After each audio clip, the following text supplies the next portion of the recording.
morning, students. Hope you all are well and hale and hearty. Hope you have enjoyed your summer break and completed your homework. Now begin with the new session after summer break with Geography Chapter 2. This is Globe, Latitude and Longitude. Globe आपने नाम सुना ही होगा कि globe means this is a model of our earth. Previous chapter में हमने planet जो पढ़े हैं उसमें अर्थ के बारे में ये पढ़ा है कि वो स्फेयर नहीं है, मतलब वो पूरी तरह से गोल नहीं है, वो कुछ कहीं slightly flattened at the poles. North और साउथ पोल पे से वो थोड़ी सी फ्लैट है और बीच में से वो बल्ज है, यानी मोटी सी है, गोल है, थोड़ी सी जैसे मोटा फूला हुआ जो फिगर होता है दैट इज कॉल्ड बल्ज। तो बल्ज है वो मिडिल में से और फ्लैट है कहाँ से? पोल्स से। तो क्या आप सोच सकते हैं कि वो कैसी दिखती है? तो अगर आप इस ग्लोब की पिक्चर को ध्यान से देखेंगे तो ये जो चीज़ है उससे आपको अंदाज़ा होगा कि ये फ्लैट जो है वो पोल्स से है। ठीक है, तो इसे कहते हैं ग्लोब क्या है? True model of the earth, miniature form, यानी जो हमारी अर्थ इतनी बड़ी है उसका बहुत छोटा सा फॉर्म, छोटा सा रूप। वो जो रूप छोटा सा है उसको हम कहते हैं ग्लोब। कई तरह के ग्लोब होते हैं, अलग अलग साइज़ के होते हैं, अलग अलग टाइप के होते हैं, बड़े भी होते हैं जिनको आसानी से एक जगह से दूसरी जगह नहीं ले जाया जा सकता, और कुछ छोटे से भी होते हैं, पॉकेट ग्लोब्स। कुछ ग्लोब लाइक बलून्स जिसको कि आराम से फ्लैट भी किया जा सकता है और हैंडी भी होते हैं, हाथ में आ जाएंगे और फिर उसको आराम से कहीं पे भी ले जाया जा सकता है। ग्लोब जो होता है वो फिक्स्ड नहीं होता है कि आपने एक जगह फिक्स कर दिया, वो उसी तरह रोटेट कर सकता है टॉप पर से, जैसे कि कोई चीज़ स्पिन होती है ना, जो टॉप स्पिन होता है, जैसे हम क्या कहते हैं, लट्टू कहते हैं, तो वो घूमता है, रस्सी से छोड़ देते हैं तो वो घूम जाता है। या फिर जो हमारे पॉटर होते हैं जो मिट्टी के बर्तन बनाते हैं, उनका जो व्हील होता है, पॉटर्स व्हील जो होता है, वो जिस तरह से रोटेट करता है उसको कहते हैं। ठीक है, उस तरह से ही ये ग्लोब भी रोटेट करता है, फिक्स नहीं होता है। इस ग्लोब पे कंट्रीज, कॉन्टिनेंट, ओशन सब उसके करेक्ट साइज के हिसाब से होते हैं। काफ़ी डिफ़िकल्ट होता है किसी पूरे इस अर्थ पे कोई चीज़, कोई जगह को लोकेट करना, कोई पर्टिकुलर पॉइंट को लोकेट करना। तो फिर ये कैसे लोकेट किया जाएगा? हाँ, अर्थ पे किस तरह से किसी जगह को लोकेट किया जाएगा?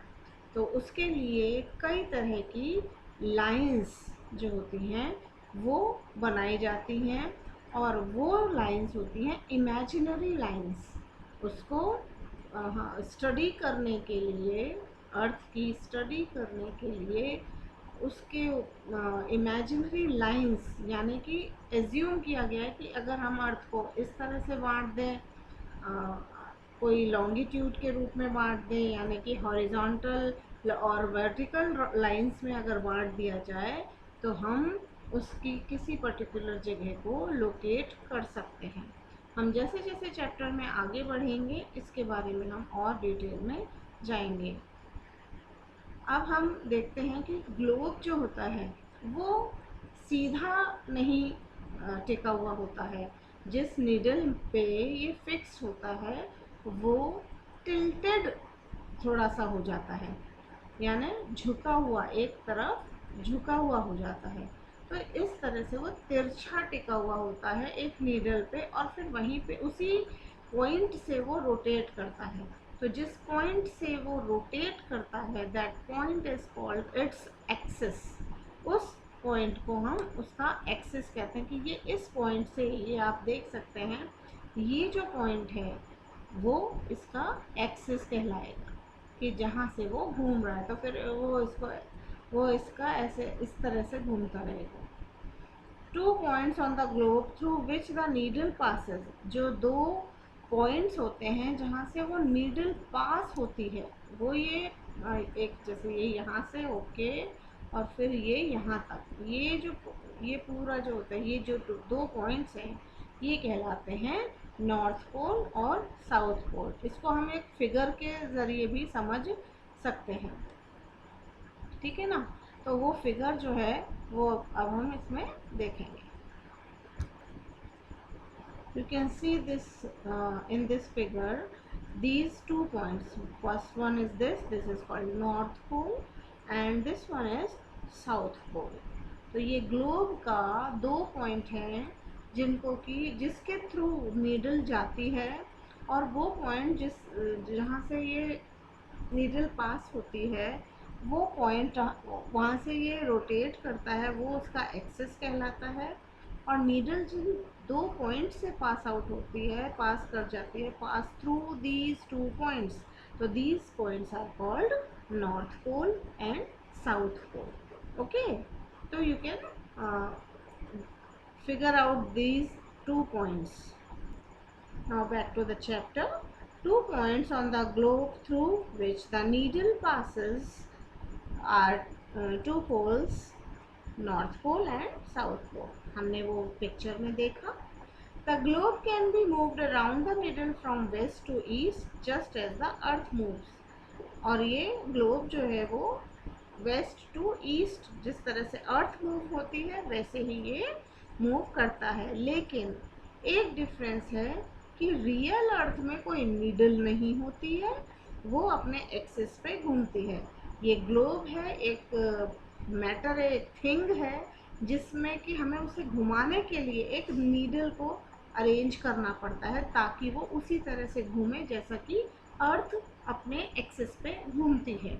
तो ये जो एक्सिस है हमने जो इमेजिन कर रखा है, this is also an imaginary lines.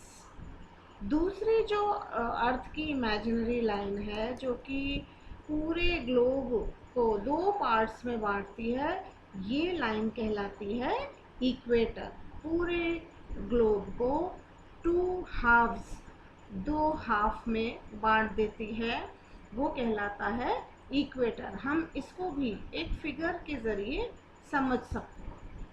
Can you see this equator? तो इससे, इस लाइन से क्या हुआ, ये ऊपर वाला जो पोर्शन है ये हाफ हो गया और नीचे वाला ये पोर्शन भी हाफ हो गया। अब since earth is its shape is sphere, then half of the sphere is called hemisphere. Okay, sphere का जो हाफ होता है उसको क्या बोलते हैं, हेमिस्फेयर। अब इक्वेटर का ऊपर वाला पोर्शन जो कि नॉर्थ की तरफ कहलाएगा तो नॉर्दर्न हेमिस्फेयर, और इक्वेटर के नीचे वाला जो पोर्शन होता है वो साउथ में होता है, इसलिए वो सदर्न हेमिस्फेयर कहलाता है। इतना समझ में आ गया होगा कि एक्सिस क्या होता है और पोल्स कौन से पोल्स होते हैं, और एक इमेजिनरी लाइन जो कि अर्थ को 2 हाफ में बांटती है वो होती है इक्वेटर। उम्मीद है इतना आपको समझ में आया होगा। The northern half of the earth is known as northern hemisphere and the southern half is known as the southern hemisphere. They are both equal halves. दोनों ही अर्थ को इक्वल पार्ट्स में बांटते हैं, 2 आधे आधे हिस्सों में बांटते हैं। इसीलिए अर्थ इक्वेटर जो है वो एक इमेजिनरी सर्कुलर लाइन है और बहुत ही इम्पॉर्टेंट रेफरेंस होता है किसी भी जगह का पता लगाने के लिए। और जितनी भी लाइंस हैं वो पैरेलल ऑफ लैटिट्यूड कहलाती हैं। इक्वेटर से पोल की तरफ, दोनों तरफ ये क्या कहलाएंगी, पैरेलल ऑफ लैटिट्यूड्स, और इनको हम डिग्री में नापते हैं। उम्मीद है इतना आपको समझ में आया होगा। इसके आप रीडिंग लगाइए और आप अच्छे से इसको पढ़िए। Thank you.